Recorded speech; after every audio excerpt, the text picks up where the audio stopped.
इस अच्छे उत्पादन को किसान के खेतों से ले पाएंगे। किसान की इस समय जो ज्वलंत समस्या उसके सामने है, हरित क्रांति के पूर्व इस देश में जो जैविक कार्बन की किसान की उस मृदा की उस धरती की जो स्थिति थी वो 3.40 थी। यानी हमारी धरती इतनी उपजाऊ थी कि भारत के मसाले गुणवत्ता की दृष्टि से यूरोपियन देशों में एक बहुत अच्छे गुणवत्तापूर्ण माने जाते थे। मगर धीरे धीरे रसायनों का प्रयोग सिर्फ एक बात किसान के मन में भर दी गई है कि अधिक उत्पादन करो और अधिक उत्पादन से ही किसान का भला होगा। उसके साथ गुणवत्ता को बिल्कुल नकार दिया गया।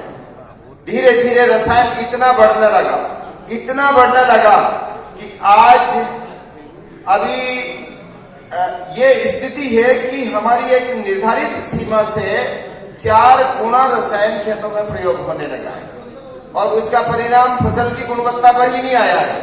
हमारी ब्रह्मांड की जो जैव विविधता है वो नष्ट हो रही है। धीरे धीरे सारे कीट जो पर्यावरण को, क्लाइमेट को सुरक्षित रखने वाले हैं वो समाप्त होते चले जा रहे हैं और आज हमारे मित्र कीटों की संख्या बड़ी तेजी से इसमें घटती जा रही है। और इसका परिणाम क्या आ रहे हैं? इसका परिणाम ये आ रहे हैं कि इस धरती का प्राण जो जैविक कार्बन आज का वैज्ञानिक मानता है वह 3.40 था हरित क्रांति के पहले। और सन 2016 में भारत सरकार के ICR ने जब 6 करोड़ किसानों के सॉइल टेस्टिंग किट निकलवाए, यही जैविक कार्बन 0.05 पॉइंट इस भारत की धरती में बचा है। और अंत में डायरेक्टर जनरल और एग्रीकल्चर भारत सरकार ने यह स्वीकार किया है कि -2 पॉइंट और अगर इस धरती से कार्बन घटता है तो इस धरती में बीजों का उगना बंद हो जाएगा। ये जो खेल इस समय किसान की धरती के साथ और किसान के साथ चल रहा है और यही व्यवस्था अधिक उत्पादन करो और आप फायदे में रहेंगे। मगर 2006 में डॉक्टर स्वामीनाथन आयोग की रिपोर्ट ये बताती है कि 1 किलो गेहूं के उत्पादन पर किसान का 32 रुपए 40 पैसे का खर्चा आ रहा है। ये 32 रुपए 40 पैसे का खर्चा वो अपनी जेब से करेगा और उस गेहूं को 19-20 रुपए किलो में बेचेगा। इस गैप की भरपाई किसान के कहां से होगी? आज किसान की गरीबी का कारण, उसकी दुर्दशा का कारण यह गैप है जिसका लागत खर्च सीमा से अधिक आ रहा है। हमारा बीज जिसको किसान पैदा करता है, एक अच्छी सुरक्षित धरती से उगने वाले बीज को जब हाइब्रिड बीज दुनिया की बड़ी बड़ी मल्टीनेशनल कंपनियों से किसान खरीद रहा है, तो इस साल नीति आयोग ने यह बताया है एक सभा के अंदर कि इस देश में 8 लाख करोड़ का हाइब्रिड बीज भारत में इंपोर्ट हो रहा है और किसान इस बीज से दूर होता जा रहा है। वो किसान जो खुद अपनी धरती को तैयार करता है, खुद बीज तैयार करता है, वो एक पराधीन मल्टीनेशनल कंपनियों के सामने बीज के लिए हाथ फैला रहा है। ये जो दुर्दशा हमारे किसान की हुई और ये सारा भार उसके प्रोडक्शन के ऊपर आ रहा है। प्रोडक्शन लागत बढ़ रहा है जिसका जो दुष्परिणाम है या तो किसान भुगत रहा है या वह उपभोक्ता भुगत रहा है जो अंतिम बिंदु के ऊपर है। व्यापारी व्यापार करता है, हर व्यापारी, यहाँ पे व्यापारी बंधु बैठे हुए हैं, मैं किसान हूं, इस बात का कोई बुरा न माने, इसके लिए मैं क्षमा चाहता हूं। पर स्थिति ये बन चुकी है कि उपभोक्ता और किसान के बीच का जो ये गैप है, इस गैप को कैसे सुधारा जाए और इसमें समाज का हर वर्ग, राजनेता, नीति आयोग, हमारा व्यापारी और बीच की जितनी भी कड़ी है जो धरती से अन्न नहीं उगाती है, वो सबने मिलकर अगर किसान को बचाने का प्रयास नहीं किया तो तो धीरे धीरे जो ये उसके मन में जो धारणा भरी गई है, अधिक उत्पादन करो तुम्हारी आर्थिक स्थिति सुधरेगी, इस कड़ी को कभी भी सुधारा नहीं जा सकता। और हमारे समाज की स्थिति क्या है? आज मैं जैविक कृषि हूं, जैविक खेती करते हैं। 2-3 साल पहले दिल्ली हाट बाजार में इसी तरह से एक बहुत हाई लेवल की सोसाइटियों की एक उसको मेरे को संबोधित करना था, उसमें भी यही प्रश्न आया था कि किसान तो अपनी धरती में अच्छा अन्न उगा के खा लेगा, मगर हम इंडस्ट्रियलिस्ट है, व्यापारी है, गवर्नमेंट की सेवा में काम करने वाले हैं, नेता है, ये इतना जहर किसान हमारी धरती के अंदर डाल रहा है कि आखिर हमें तो वो जहर खा खा कर मरना ही होगा। ये वहां से एक इंडस्ट्रियलिस्ट महिला थी, उसने ये प्रश्न उठाया था। मगर इसके पीछे किसान क्यों उसमें खाद डाल रहा है, क्यों उसकी मजबूरी है कि अपनी धरती को बर्बाद करते हुए भी वह रासायनिक खादों का प्रयोग करके जिस अन्न को उगा रहा है, वह अन्न विदेशों में जाके फेल हो रहा है। सन 2008 में नीदरलैंड और डेनमार्क को अंगूर हमारे जलगांव से एक्सपोर्ट हुआ। वह सारा का सारा अंगूर भारी मात्रा में इंसेक्टिसाइड के कारण लौट के वापस आ गया। कनाडा से हमारे राजस्थान के लहंगे चुनरी लौट के बना सिला कपड़ा वापस आ गया। अल्फांसो आम, गुजरात से महाराष्ट्र से एक्सपोर्ट होने वाला आम अपनी गंतव्य पर पहुंचने के बाद वापस लौट के आ गया। इसका प्रमुख कारण है कि यूरोपियन यूनियन किसी भी प्रकार की ढिलाई को बर्दाश्त नहीं कर सकती।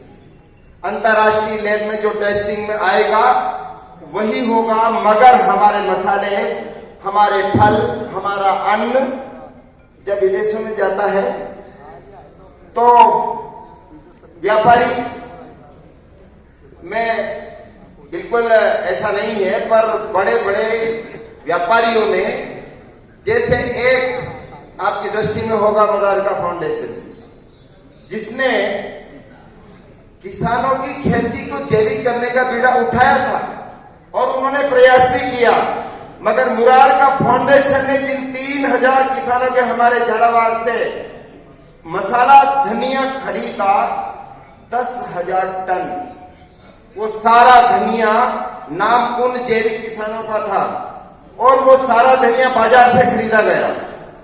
हमारे जयपुर के अंदर ही उसको प्रोसेस करके जब अमेरिका, यूएसए को भेजा गया, वहां जाके जब इंटरनेशनल लेवल ने उनका टेस्ट किया तो उसके अंदर 82% इंसेक्टिसाइड पाया गया और वो सारा धनिया अमेरिका से लौट के वापस भारत में आया।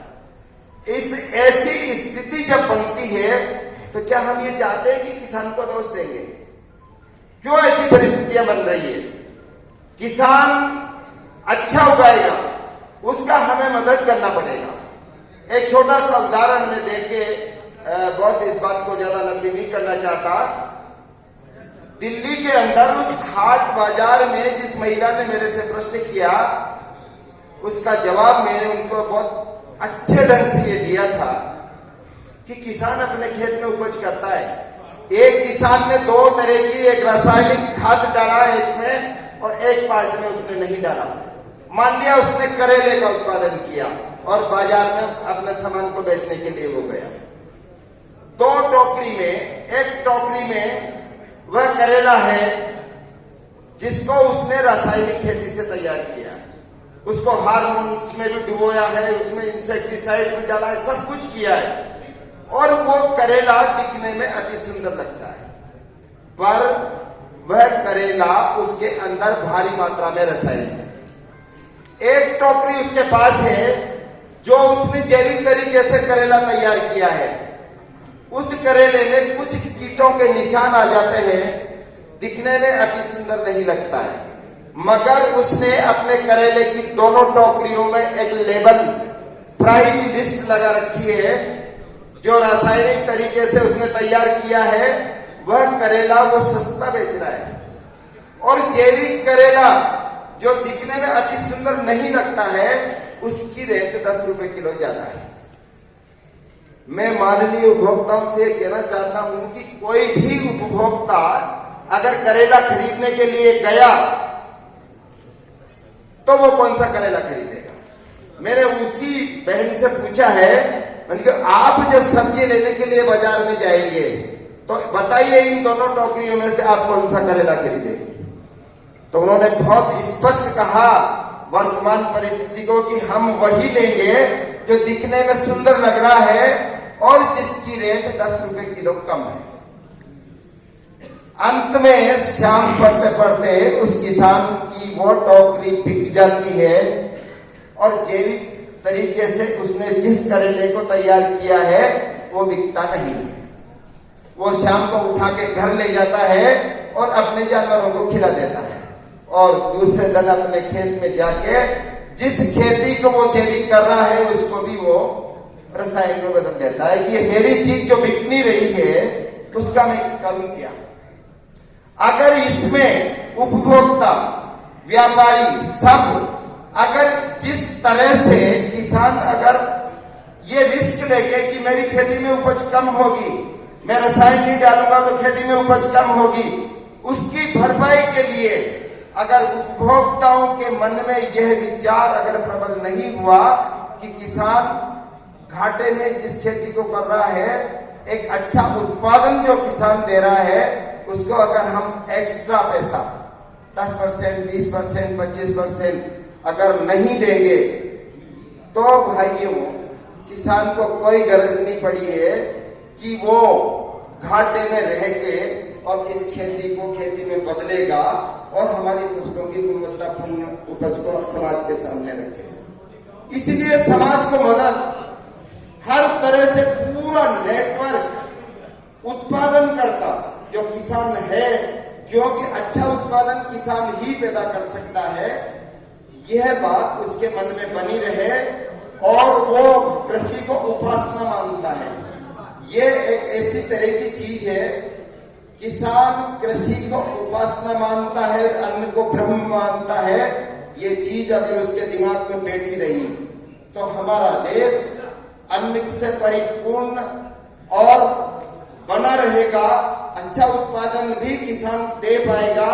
मगर जिस दिन उसके मन में से यह विचार निकल गया, ठीक है व्यापारी व्यापार करता है, उसके थोड़ा घाटा लग जाता है, वो अपने धंधे को छोड़ देता है, तो मेरे कृषि का ये घाटे का व्यापार में क्यों भुगतूं? क्या मैं इस खेती को नहीं छोड़ सकता? जिस दिन किसान ने इस खेती को छोड़ दिया उस दिन कृषि जगत से जुड़ा ना तो उपभोक्ता सुरक्षित रह पाएगा और न हमारे कृषि से जुड़े ये व्यापार सुरक्षित रह पाएंगे। इसलिए समाज, सर्वत्र समाज, जो योजना बनाने वाले लोग हैं, व्यापार करने वाले लोग हैं, सब मिलके किसान की उस पीड़ा को समझ के और जब तक व्यवहार नहीं करेंगे तब तक मेरे को नहीं लगता है कि हमारे देश में विदेशों में हम एक गुणवत्तापूर्ण क्रॉप जिसको हम अन्न माने, मसाले माने, ये हम दे पाएंगे। हमारी स्थिति ऐसी है, दुनिया का नजारा बदल रहा है। हम 2015 से यही मसाला धनिया, सौंफ और गार्लिक यूरोपियन देशों को हम अपने स्तर पे किसान के नाते एक्सपोर्ट कर रहे हैं, पर वहां भी इसका वैल्यू एडिशन करके जब हमने भेजा वो चल रहा था। और कोरोना के बाद क्या स्थिति बनी? कोरोना के बाद ये स्थिति बनी जब पूरे देश में ये विषय आया कि इम्यूनिटी पावर, जिस मानव की तेज है वो उस मानव के ऊपर कोरोना का कोई असर नहीं पड़ेगा। इम्यूनिटी पावर कैसे बनाई जाए? पिसा हुआ मसाला है, हल्दी पिसी हुई पैक सुंदर पैकिंग में जा रही है, उसके अंदर 25 से 30% है ना पीले रंग की मिट्टी मिलाई जा रही है। मिर्च पिसी हुई जो मतलब जो प्रोसेस की हुई मिर्ची है उसके अंदर लकड़ी का बुरादा मिलाया जा रहा है और अंत में धीरे धीरे ये धारणा समाज की बनती जा रही है। सन 2021 में जब फ्रांस, पेरिस से 2 व्यापारी हमारे पास उत्पाद खरीदने के लिए आए, तो वो जो व्यापारी वैल्यू एडिशन किया हुआ उत्पाद मांगते थे, गार्लिक को प्रोसेस किया हुआ पाउडर के रूप में मांगते थे, उन्होंने क्या मांगा कि हमें कच्ची हल्दी पूरी चाहिए। धनिया पूरा चाहिए, लहसुन पूरा चाहिए। अंत में हमने पूछा भाई ऐसा बदलाव क्यों आ रहा है? उन्होंने कहा कि अब पेरिस की 5 स्टार होटलों में एक पैटर्न बदला गया है, जिसमें भारत में आदिवासी क्षेत्र में जो पत्थर के सिलबिट्टे के ऊपर जो सब्जी में डालने वाले मसाले डाले जाते हैं, यानी मिर्ची भी पूरी, धनिया के भी पूरे दाने, गार्लिक की 2 कलियां पूरी, इसी प्रकार ये सारे मसाले, हल्दी का टुकड़ा, कच्ची हल्दी का टुकड़ा काट कर उसमें सिलबिट्टे के ऊपर बांट के और हमें खाना तैयार करना है।